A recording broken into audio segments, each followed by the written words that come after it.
Magandang araw po sa inyong lahat mga kadol. Kumusta? Sana po nasa mabuting kalagayan po tayo ngayon na oras na po na ito mga kadol.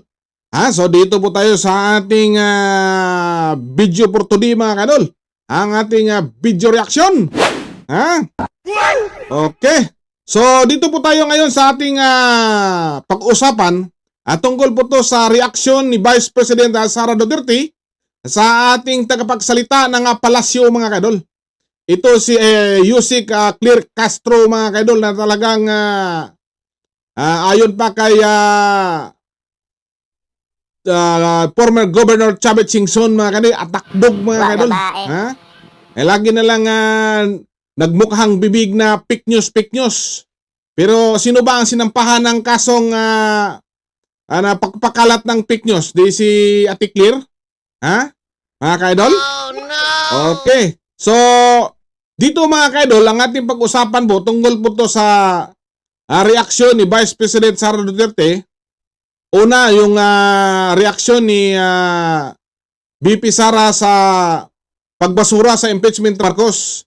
At yung ating pangalawang mga kaidol, yung reaksyon niya tungkol po to sa mga sinasabi ni Yusik Claire Castro. Dadi umano'y si BP Sara nagpakalat ng fake news. Ayaw ko! Mapriso ka! Si Ate Claire mga kaidol talaga tong nagdala ng kahihiya sa ating bansa mga kaidol. Oh no! Kasi kung ano ang kanyang sasabihin mga kaidol, dapat yung pulido na statement at talagang paniwalaan po siya ng taong bayan. Kaya ngayon mga kaidol, dahil sa kanyang mga pananalita, wala nang tiwala ang taong bayan kaya bumaba ang trust rating ng ating presidente mga kaidol. So yun ang dahilan.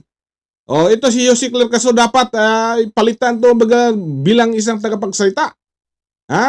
So panoorin po natin ang balita mga kaidol at ang reaction po ni Vice President Sara Duterte. Hindi ko kasi nabasa yung impeachment complaint kay Pangulong Marcos. So hindi ko masabi kung yung mga sinasabi ko ba ngayon ay nandoon. Pero ako bilang Vice President, kapag merong challenge sa fitness ko, paniwala ko, hindi ako pwede humindi. Kasi nag-oath ako At sinasabi ko doon na I will preserve and defend the Constitution. And paano mo ma-preserve and defend ang Constitution, ang saligang batas, kung wala ka sa tamang pag-iisip?